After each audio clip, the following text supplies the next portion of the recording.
अस्सलाम वालेकुम फ्रेंड्स, क्या हाल है। उम्मीद करती हूँ आप सब खैरियत से होंगे, जाऊँगे खुश होंगे, हैर वाफियत से होंगे। आज एक दफ़ा फिर से आपके साथ बहुत ही प्यारा सा फ्रॉक डिज़ाइन लेके आई हूँ, जो कि मैंने 10 से 12 साल की बच्ची के लिए बनाया है।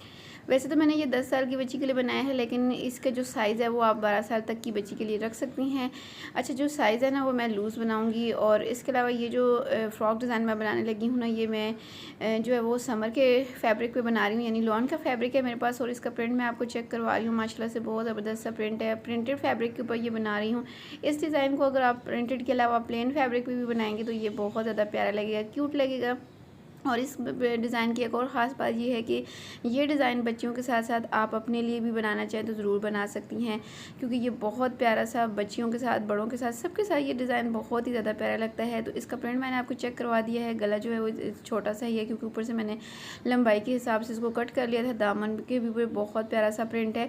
अच्छा जी, ये तो हो गई हमारा फैब्रिक जो कि मैंने आपको दिखा दिया है, ठीक है। इसके साथ मैचिंग करते हुए ये लेस मैंने ले ली है, और लेस आप अपने हिसाब से कोई भी ले सकती हैं, ठीक है। सबसे पहले तो मैंने फ्रंट और बैक को बिछा लिया है लंबाई की रोक पे, और यहाँ पे मुझे जो तैयार लेंथ चाहिए उससे मैंने 2 इंच एक्स्ट्रा ले लिया। तैयार लेंथ मुझे 33 इंचेस चाहिए, तो 34 इंचेस तक मैंने इसकी लंबाई यहाँ पे पहले ही कट कर ली है, ताकि वीडियो बहुत ज़्यादा लंबी ना हो। और इसकी जो चौड़ाई है फोल्ड करने से 15.5 है, तो इसको जब हम ओपन करेंगे तो 31 इंचेस इसकी जो है ना वो चौड़ाई बनेगी। तो कटिंग स्टार्ट करते हैं। सबसे पहले हमने शोल्डर के लिए मेजरमेंट करना ही है। अच्छा, जो डिज़ाइन मैं बना रही हूँ ना फ्रॉक, ये हल्का सा इसको मैं लूज़ रख रही हूँ, ठीक है जी।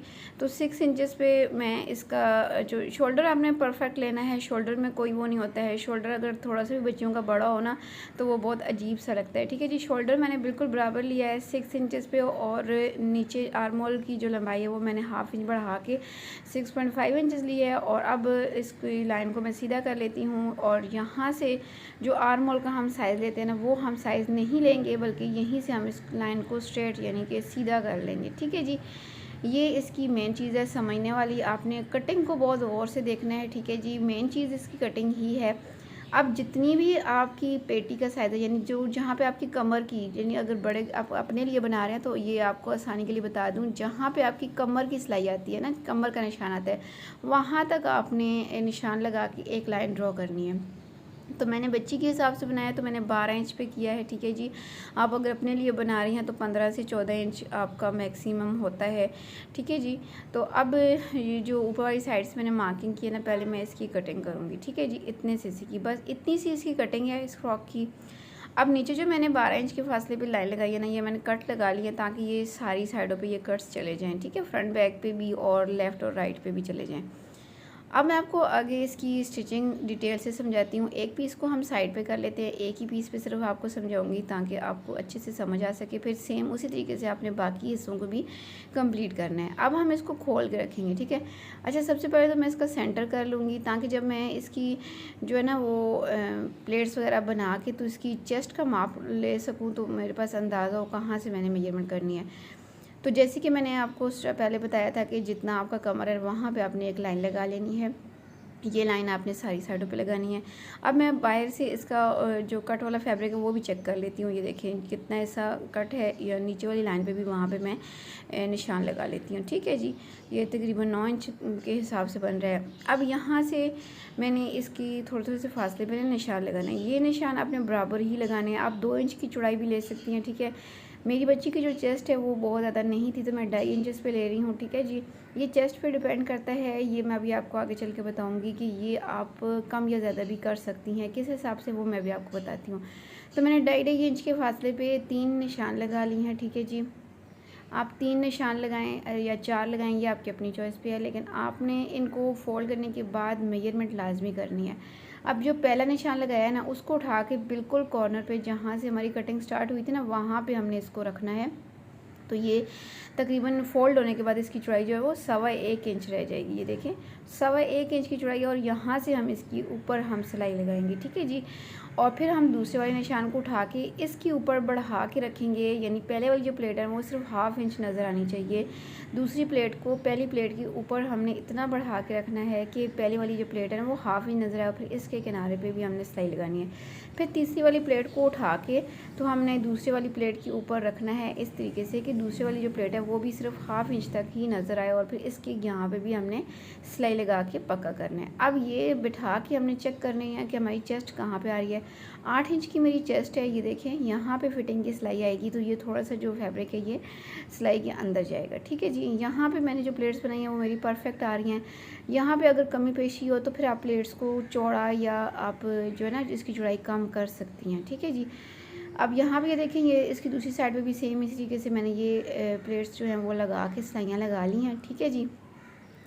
प्लेट्स का काम हो गया कंप्लीट। गले पे मैंने सबसे पहले तो सेंटर में एक बुकरम की पट्टी जो है ना वो पेस्ट कर ली है, बिल्कुल सेंटर में पेस्ट किया। और क्योंकि ये प्रिंट मुझे बता रहा है कि इसका सेंटर कहाँ पे है, तो मैं बिल्कुल सेंटर में से कट कर लूँगी। तो जिस हिसाब से मेरा प्रिंट था ना, मैंने सोचा इसी हिसाब से गले की ऊपर भी हम वही काम करें जैसे हमारा जो है ना प्रिंट बना हुआ है। तो मैंने एक और पट्टी ली है अपने कट के हिसाब से, 1 इंच एक्स्ट्रा ली है लंबाई में, और 2 इंच की चौड़ाई है इस पट्टी की, और इसको मैंने यहाँ पे बिल्कुल सेंटर में रखना है। और अपनी इस कट जो मैंने किया है ना, इसके दोनों किनारों पे बिल्कुल बारीक 2-2 पॉइंट के फासले से ना सिलाई लगाएंगे, बिल्कुल बहुत ज़्यादा कॉर्नर पे भी नहीं लगानी।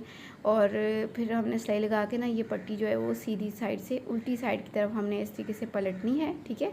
ऐसे हमें इसको पलटेंगे। अच्छा, मैं सीधी सा करके आपको दिखाती हूँ।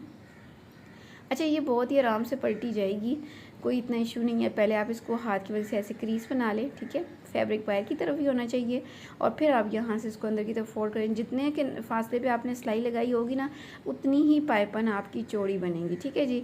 तो मैं इसको इस तरीके से सारी साइडों को अंदर की तरफ करके इसकी मैं किनारे पे सिलाई लगा के पाइपन बना लेती हूँ। ये देखिए मैंने फिनिशिंग के साथ इसकी पाइपन बना ली है। अब मैंने एक और पट्टी ली है, ठीक है, जिसको डबल में फोल्ड करके तो इसके नीचे रखना है, और इस कट को मैंने बंद कर देना है, ठीक है जी। आप चाहें तो इसको बटन्स वगैरह लगा के भी बंद कर सकती हैं, आपकी अपनी चॉइस पे है।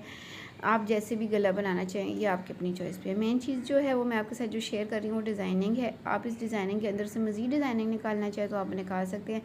ऊपर मैंने राउंड शेप में गला कट किया है, 5 इंच की चौड़ाई और 5 इंच की लंबाई के हिसाब से। गले को मैंने सिलाई करके अंदर की तरफ प्रेस कर लेना है, और प्रेस करने के बाद कुछ इस तरीके से इसकी लुक आ गई। आप चाहें तो उसको यहीं पे वाइंड अप कर सकती हैं, लेकिन मैं यहाँ पे थोड़ी सी मज़ीद डिज़ाइनिंग करना चाहती हूँ, तो उसके लिए मैं शोल्डर वाली साइड से शोल्डर का सेंटर कर लूँगी, ठीक है जी। 2 इंच की चौड़ाई मैंने यहाँ पे शोल्डर की ले ली है, सॉरी जो निशान लगाया ना वो 2 इंच की। अब जितनी कमर है ना, मैं उस हिसाब से डिज़ाइनिंग करना चाह रही हूँ, तो वही 12 इंच पे ही निशान लगाऊंगी, क्योंकि ऊपर हमारा जो गला है ना वो भी आ रहा है, ठीक है। अच्छा, 12 इंचेस पे मैंने नीचे तक सीधी सी लाइन लगाई है, और दूसरी साइड पे भी सेम यही काम करना है। 12 इंचेस तक हम नीचे की तरफ लाइन खींच के लेके जाएंगे, और फिर इन दोनों लाइंस को ना आपस में हम मिला लेंगे, ठीक है जी, बिल्कुल सीधा सीधा इस तरीके से।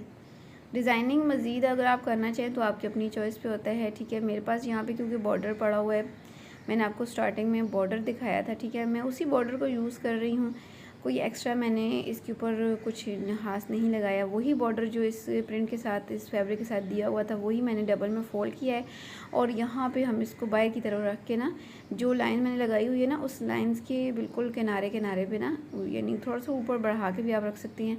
तो मैं पहले एक सिलाई लगाऊंगी, ठीक है। एक सिलाई के साथ कुछ इस तरीके से हमारी ये पट्टी जो है ना ये स्टिच हो जाएगी, आराम से ये स्टिच हो जाएगी। जब हम इसको स्टिच कर लेंगे तो फिर इसको ऐसे हम अंदर की तरफ पलटेंगे, ये देखिए ऐसे एक साइड की जो सिलाई होगी ना वो गुम हो जाएगी, और फिर इसके दूसरे किनारे पे सिलाई लगाएंगे, और यूँ इस तरीके से यहाँ से कॉर्नर भी बन जाएंगे बहुत ही आराम से, और फिर इसकी तीनों साइडों पे हम सिलाइयाँ लगा लेंगे। तो इसके साथ ये देखिए मैंने पट्टी लगा ली है। बैक का गला जो है वो मैंने शोल्डर की सिलाई लगा के, तो बैक के गले के ऊपर पट्टी भी लगा ली है, और रेब लगाई है ये वाली पट्टी। अच्छा, अब हम स्लीव्स की तरफ चलते हैं। तो स्लीव्स की कटिंग के लिए हम यहाँ पे पहले इसको माप लेंगे, यानी इसका मेजरमेंट करेंगे। हाफ इंच नीचे की तरफ बढ़ा के रखेंगे, और ऊपर तक देखेंगे कितना हिस्सा बन रहा है। तकरीबन 6.25 इंच बन रहा है, तो हम 6.5 इंच तक तकरीबन लेंगे, क्योंकि जो 2 पॉइंट होंगे ना वो हम फोल्डिंग में कर लेंगे, ठीक है जी। जितना भी आपका यहाँ से आर्म होल आता है ना, स्लीव्स जो है उससे हाफ इंच आपने एक्स्ट्रा ले लेनी होती हैं। पहले मैं स्लीव्स की लंबाई लूँगी। अच्छा, स्लीव्स की लंबाई नॉर्मल आपने लेनी है, जितनी आप स्लीव्स की कटिंग नॉर्मल आप आर्म होल में करती हैं ना, राउंड वाले आर्म होल में, वैसे ही आपने करनी है, क्योंकि शोल्डर तो हमारा बिल्कुल बराबर है। अब 6.5 इंचेस तक मैं इसकी यहाँ पे चौड़ाई लूँगी, बस इतनी सी मार्किंग है। आगे से जैसी आपने स्लीव्स बनानी है ना वैसे आपने कटिंग करनी है। आप इसको तंग रखना चाहें, खुला रखना चाहें, आपकी अपनी चॉइस पे, ठीक है जी। मैं यहाँ पे आगे से थोड़े से खुले स्लीव रखना चाह रही हूँ क्योंकि ये समर के लिए फ़्रॉक बन रहा है, तो समर के हिसाब से हम बनाएंगे। सेंटर में कट लगाना लाजमी है, ठीक है। अच्छा, आगे से जो स्लीव्स मैं बनाती हूँ जो वो मैं हल्के से राउंड शेप में बनाती हूँ। ये वाले स्लीव्स जो है ना, ये बहुत ज़्यादा प्यारे लगते हैं पहनने के बाद, आप ज़रूर ट्राई कीजिएगा। अच्छा, अब हमने स्टिच करना स्टार्ट करना है, तो उसके लिए सबसे पहले जो मैंने आपको लेस स्टार्टिंग में दिखाई थी, पहले मैं ये लेस लूँगी और लेस को बिल्कुल सीधा रखना है, ठीक है। लेस को सीधा रखेंगे हम, एक पॉइंट हम अंदर की तरफ, 2 पॉइंट से हाफ इंच तक अंदर की तरफ करके ना, ऐसे हम पहले हम एक सिलाई लगा के इसको स्टिच करेंगे। यहाँ पे आप फैब्रिक ग्लू की मदद से पहले इसको यहाँ पे पेस्ट कर लें, ठीक है। उसके बाद आप स्लीव्स लें और स्लीव्स का जहाँ से सेंटर में कट लगा हुआ है ना, उस कट को बिल्कुल सेंटर में रखना है और हाफ इंच जो है ना अंदर की तरफ स्लीव्स को आपने प्रेस कर लेना है, या हाथ की मदद से ऐसे अंदर की तरफ बैठा लें और फिर इसको यहाँ से हमने अपनी लेस के ऊपर किनारे पे रखते हुए सिलाई लगानी स्टार्ट करनी है। कुछ भी मुश्किल नहीं है। जो मेरी बहनें परेशान होती हैं कि हमें चौकोर स्लीव्स लगाने का तरीका नहीं आता, तो ये उनके लिए बहुत ही आसान तरीका है। ये देखिए, लेस के साथ ही हमने स्लीव स्टिच कर ली हैं। अब हमने यहाँ पे इसकी फ़िटिंग लगानी है, तो फ़िटिंग भी बहुत ज़्यादा इजी है। मैं भी आपको बताती हूँ किस तरीके से आपने फ़िटिंग करनी है। सिंपल आप स्लीव्स की सिलाई यहाँ तक लेके आएँ जहाँ तक आपकी शोल्डर की सिलाई लगी हुई है, ठीक है। सॉरी, जो आर्म होल की सिलाई लगी हुई है ना, वहाँ तक। फिर यहाँ से आपने इसको राउंड नहीं करना, बिल्कुल सीधा नीचे ले जाना है, ठीक है जी। सीधी कटिंग है, कुछ भी शेप नहीं है, बिल्कुल सीधी नीचे ले जाना है। और दामन के नीचे जैसे हमने ये स्लीव्स के आगे हमने लेस लगाई है ना, वैसे ही पलटे के साथ हम दामन के नीचे भी लेस अटैच कर लेंगे। और फिर इसकी फ़ाइनल लुक दिखाती हूँ आपको। तो यहाँ पे हमारी फ़्रॉक की ये फ़ाइनल लुक है। फिटिंग की स्टाइल करने के बाद माशाल्लाह से इसकी जो लुक है ये बहुत ज़्यादा प्यारी लग रही है। और स्लीव्स देखिए आप, आगे से राउंड शेप में बने हुए बहुत ज़्यादा प्यारे लग रहे हैं। और इसकी जो लुक है ये आप चेक कर सकते हैं। ये लुक आप अपने लिए भी बनाना चाहें तो ज़रूर बना सकती हैं। ये फ़्रॉक जो है वो बच्चियों के साथ साथ बड़ी लड़कियों के साथ भी पहना हुआ बहुत ज़्यादा प्यारा लगता है। साइज़ आप अपने हिसाब से ले सकते हैं, कुछ भी मुश्किल नहीं है। बिल्कुल सिंपल इसकी कटिंग है, सिंपल इसकी स्टिचिंग है। आप ज़रूर अपने लिए ट्राई कीजिएगा। गर्मियों का फैब्रिक हो या सर्दियों का, हर तरह के फैब्रिक के ऊपर ये फ़्रॉक डिज़ाइन बना हुआ प्यारा लगता है। अगर आप किसी पार्टी वगैरह के लिए बनाना चाह रही हैं तब भी ये बहुत ज़्यादा प्यारा जो है ना ये फ़्रॉक है। इसका प्रिंट भी मैं आपको दिखा रही हूँ, साथ साथ आप देख सकती हैं। माशाल्लाह से प्रिंट भी बहुत ज़्यादा प्यारा लग रहा है। और ओवरऑल इसकी जो लुक है ये माशाल्लाह से बहुत ज़्यादा प्यारी लग रही है। अगर आप गले के ऊपर टसल्स या बटन वगैरह लगाना चाहें तो लगा लीजिएगा, ठीक है। मैंने इसको सिंपल ही रहने दिया है क्योंकि ये बच्ची के लिए बनाया है। और स्लीव्स भी बहुत ज़्यादा प्यारे लग रहे हैं। स्लीव्स भी आप अपने हिसाब से अगर आगे से फिटिंग वाले रखना चाहिए, वैसे आप सर्दियों में जो है ना, सॉरी गर्मियों में फ़िटिंग वाले ना रखें तो ज़्यादा बेहतर रहता है। और आज का ये फ्रॉक डिज़ाइन अगर आपको पसंद आए तो प्लीज़ वीडियो को ज़रूर लाइक कीजिएगा, अपने दोस्तों रिश्तेदारों के साथ ज़रूर शेयर भी किया करें और प्यारा सा कमेंट भी लाजमी किया करें। जो लोग मेरे चैनल पर फर्स्ट टाइम आए हैं उनसे रिक्वेस्ट है कि प्लीज़ मेरे चैनल को ज़रूर सब्सक्राइब करते हुए जाइएगा और साथ दिए गए बेल आइकन बटन को लाजमी प्रेस कर लिया करें ताकि जब भी इस तरह से डिज़ाइनिंग से रिलेटेड नई वीडियो अपलोड हो तो उसको नोटिफिकेशन आपको सबसे पहले मिल सके। और अपना बहुत सारा ख्याल रखिएगा, दुआ में याद रखिएगा। मिलती हूँ नई वीडियो में नए डिज़ाइन तक, तब तक इजाज़त दे। अल्लाह हाफिज़।